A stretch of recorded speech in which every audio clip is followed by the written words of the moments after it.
Hello everybody, so April and Adele here with Close to My Heart. So today we actually wanted to demo a little bit more about our Spectrum Noir markers. So I have two of our stamps here that are part of our months of the year stamp collection. I grabbed out October and November because it is October and November is coming up soon. So I know a lot of people are working on cards, scrapbooking layouts, all those kind of things. And I wanted to talk a little bit more about coloring, shading, and doing some cool things with that. So I have these two right here. I actually do have a few stamps already stamped, but I'm actually going to stamp a few of them from the November one. So I'm just going to grab this out, and I'm going to grab in our maple leaf, our two leaves here. You're going to have to ignore the little tiny scratches that are coming from my door. Brendan and I got two brand new kittens, and whenever I am in my craft room, they literally meow and scratch at my door and play underneath my door and try to get into my craft room. But it is not a good spot for them to be because they are so tiny right now. So I'm trying to keep them out. But the second they hear Mama talking in the craft room, they like, let me in. So you might hear some meowing because of them trying to enter, but don't feel bad for them. They get in here plenty when I don't want them in here. All right, so I'm just trying to find some white daisy cardstock so we can test a few things on this.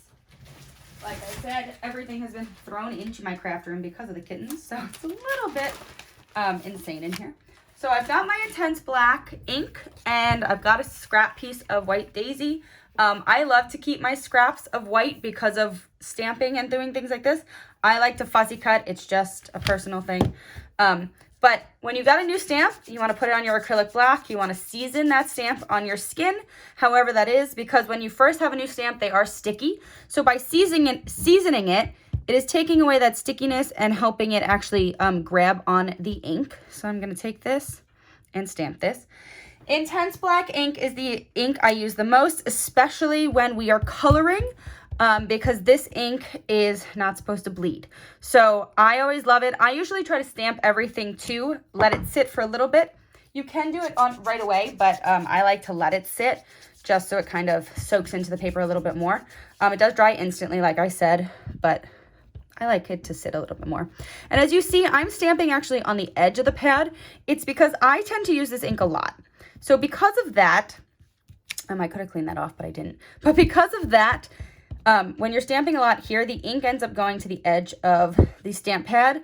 I need to get a re-inker for this. I haven't done that yet, but when I get the re-inker, I will be fine. But for now, I'm going to use the edge of the stamp pad because I'll get that ink that way. So just stamping those, and I've got some pumpkins here that I'm going to color first, and then I'm going to talk to you a little bit more about our Spectrum Noir markers. So I'm going to pull in two different colors here. I'm going to pull in our burnt orange and our orange blend, and I'm also going to pull in our gold brown shades and our, do I want gold brown shades? Yeah, I'll do gold brown shades and earth brown blend. We'll do these different ones. So I'm going to bring you down here, and we're going to talk about shading a little bit. Cleaning off my lens just so you can see it a little bit better.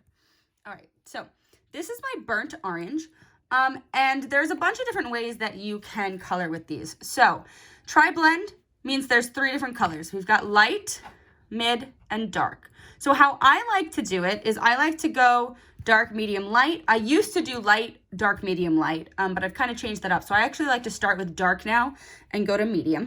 And how I mean by that is I'm going to take my darkest color and I'm going to try to find the highlights of what I'm coloring. So thinking of a pumpkin, all of those little lines, that's going to be where like the pumpkin kind of indents in, things like that. So I'm going to go around the lines and the bottom, because the bottom, you know, sits on the ground, with this darker color.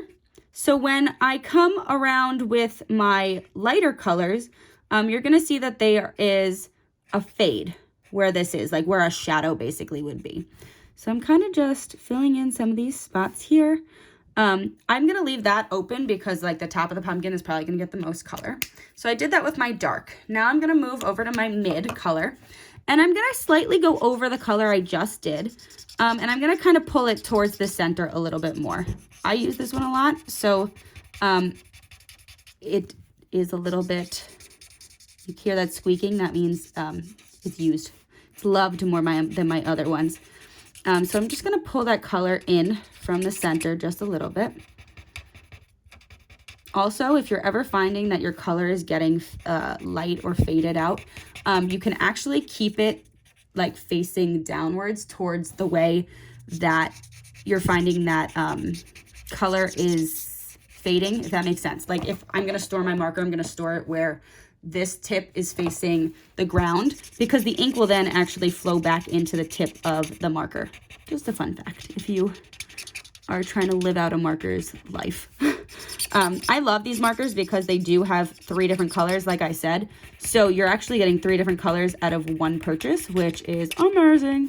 And I like to blend, and I use them all. And I can't even tell you how much I've used this marker. This marker has lasted me well over probably a year or 2 years at this point. And it's just starting to fade, which is great. So you really get bang for your buck. All right, so I've done my little shadings there. And now I'm going to pull in my lightest color and go over and fill in all those areas that I didn't color yet. Just getting in those last little bits. Filling in all of that. And do we see how nicely that they blended together there? So they really did. And I can even go over some spots if I wanted them to blend even more with the light, and it kind of like helps shade those other 2 colors together. But how cool is that pumpkin? You've got this really awesome shading now. So I'm going to take my gold brown shades for the handle here, and I'm going to put, I'm starting now the opposite. I did the light first at the top there. Going to take the mid, grab it down a little bit further, and then the darkest one, I'm going to pull up from the bottom and kind of gradually grab it into the rest of the stem. So that is just a quick demonstration of blending with these markers. So that was with our burnt orange. Now I'm going to do the same thing with our orange blend and show you just same exact technique, but with a different color, and how different 2 things can look. So this is the darkest of our orange. It kind of looks a little like reddish orange, I guess you can say. So I'm just going to take this and literally copy exactly what I did there, just to kind of show you the little bit of a change here. All right, that was the darkest. I'm going to take that mid, pull it down a little bit more into like the center areas, just to fill that in. The cats have finally stopped scratching at my door, so I'm afraid that they're now getting into something bad because they want mom to come out to them. They're cute. They're 3 months old. So, you know, they're a little mischievous. Just a little bit. All right. So we've got that. And now I'm going to take my lightest orange and fill in the rest of that area. This marker definitely has got a lot more juice than the burnt orange. I tend to use the burnt orange for some reason around Halloween. I like the orange, I definitely do, but I feel like that's more of like a pumpkin color, you know. But this is definitely a bright pumpkin color. All right, and some of those spots I just wanted to blend a little bit better. So see, I'm just kind of going over it with the light because that'll help shade in those other 2 marker colors a little bit more, like we got there. Isn't that awesome? So now we've got 2 completely different pumpkins, and I'm taking in my earth brown blend, my light, my mid, and my darkest for the top here. And I'm actually going to pull some like random stripes in there. So isn't that super cool? Just 2 completely different colors that changed the way that those pumpkins look. So you can really see the different blending here. Okay, now we're going to take some leaves. Let's see, what color do we want to do for that? I think I'm going to do an alpine green one. And I think I'm going to do a dark red blend and shades one. So not to bore you, I'm just going to color a few of these quickly. And I'm actually only going to use 2 colors on this. So I'm going to use my mid and my light. So I'm going to actually do the reverse on this one. I'm going to start with my light. And I'm going to get all of the edges of my leaf here. So this is going to be like a reverse color. Really, you can do whatever you want with these. So I'm kind of just getting all of the edges of this leaf. This is not going to be a leaf that's changing colors yet. This is going to be a leaf that is healthy and green and ready for the rest of the season. And then I'm just going to take my mid and fill in the center of the leaf here. Kind of go up a little into those other areas. Kind of, you know, do that. So now I'm going to go back to my light and go back over the mid with I just colored and see how that really blends it in. So it kind of really like just blended it all together there. So now what I want to do to give some definition is I'm going to just take the darkest of the marker and just go over those lines. And this is also a cool thing because if you have that saturated look still, it will blend together like that. So that really kind of gave it some definition, but also kept that like blending look of the 2 colors. This one, I'm going to show you the shades and the blends. So we actually have shades and blends. So I'm going to use all 3 colors here, or all 6 colors in 2 markers. So I'm going to start with the darkest actually. So I'm starting with the dark red shades, the dark of the dark red shades. And I'm going to come up from the bottom here. Just going to come up like that. Going to come up with our mid dark shades. So I went halfway into the dark that I had just colored and then colored up a little bit more. Now I'm taking the lightest of the dark red shades, going halfway into the mid that I had just colored, leaving a little bit of that's like not touched by the dark and not touched by the light, and then bringing my light up enough. So when I do the same thing with my darkest of my blends, I'm still going to be able to leave a line of the lightest shade that hasn't been touched, but blending in this color, pulling it up a little bit further. I hope I'm making sense. Taking my mid, going over just a little section of that so it still has its own true color, but also a blended area. Taking my mid, going up. And then my last section is going to be the lightest of the dark red blend, where I'm going to go slightly into my mid and then pulling it all the way up. So that is a shade of a leaf of our 6 different colors there. Isn't that absolutely gorgeous? I just love how you can really shade so many different ways with these. Another fun thing that I'm actually going to do right now is I'm going to go back with our earth brown blend, the darkest of the earth brown, and kind of just add in some lines on the stem. And you're going to see by doing so, it'll actually give it more definition with the same color, and that'll kind of like pop and pull it out. And I can even go back with the lightest too and kind of just like do a line through there, and it should lighten up eventually as well. I can actually do the same with this too. I can kind of like give it some veiny look and give it some like stem veins or whatever you want to call them. So that's just showing you a little bit more about blending. Now, how I have all my markers, because I have all of them in the series, I should say, I actually like to draw out exactly what I did on that leaf. And I'm going to show you once again with the dark red blends, how I kind of set this up when I am like looking to have a sample of like what colors we have or whatnot. So what I usually do is I would write dark red blends here, or dark red. Let me find a journaling pen. I'm going to use, I don't want to use, I have all of our La pens that are like colors, but I didn't want to use one of those.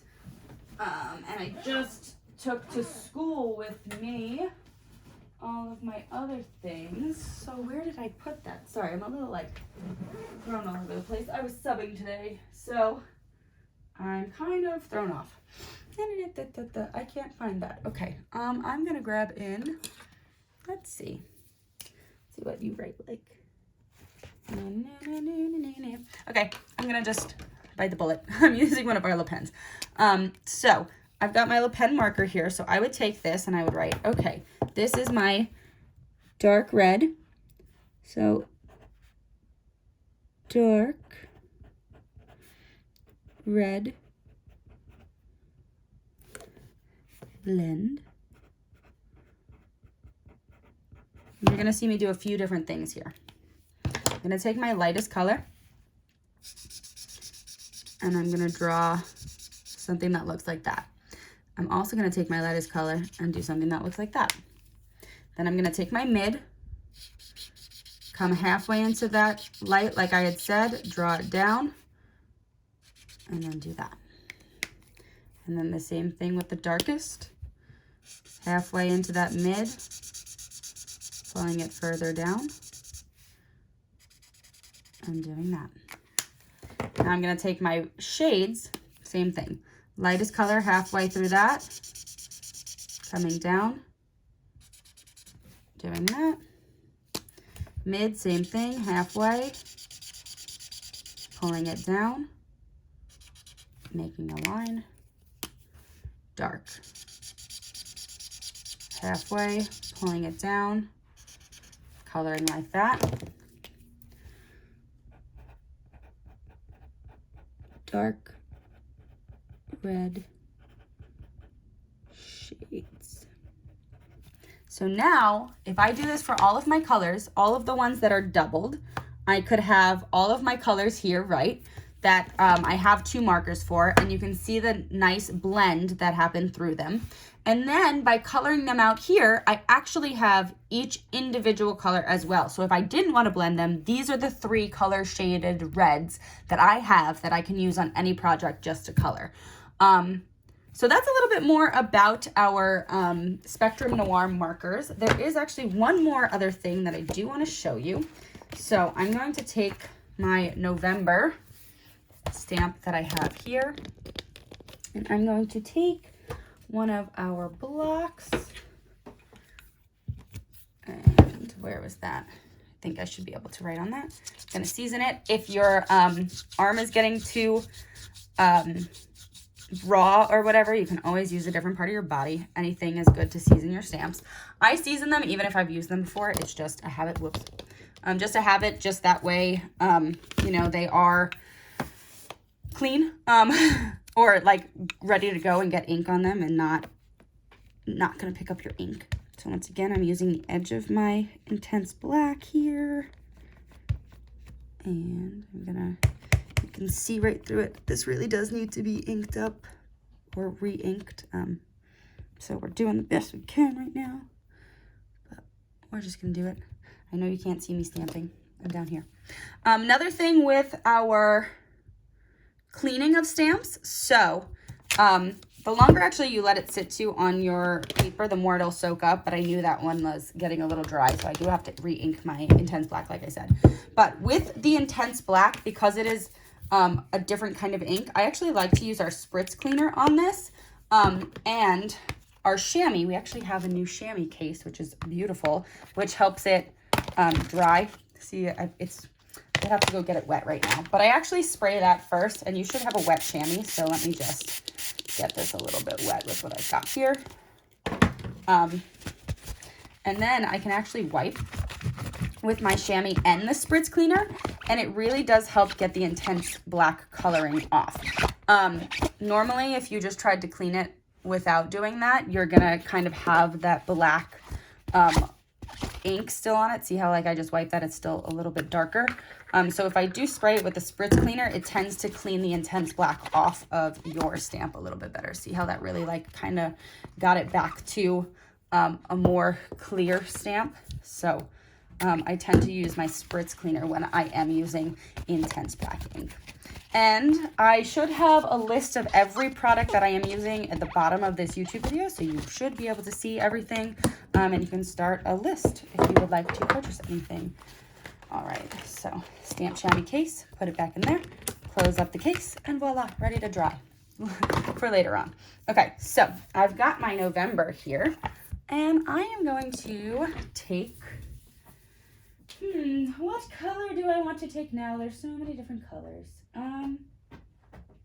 You know what? I am going to, do you hear them trying to get through my door right now? What are you girlies doing? They're being cute, but they're being annoying at the same time. I think I'm going to take the yellow-green blend. Let's see. I don't want to take the darkest. Let's see what the lightest is. Oh, I keep hitting my thing. Okay, I'm going to take that. So I'm taking my yellow-green blend for the November. And another really cool thing that you can do with these markers is if you kind of use the edge of them. I did this in a Technique Tuesday video. So if you saw our Technique Tuesday a few weeks ago, you've seen this. But you can highlight stamps as well.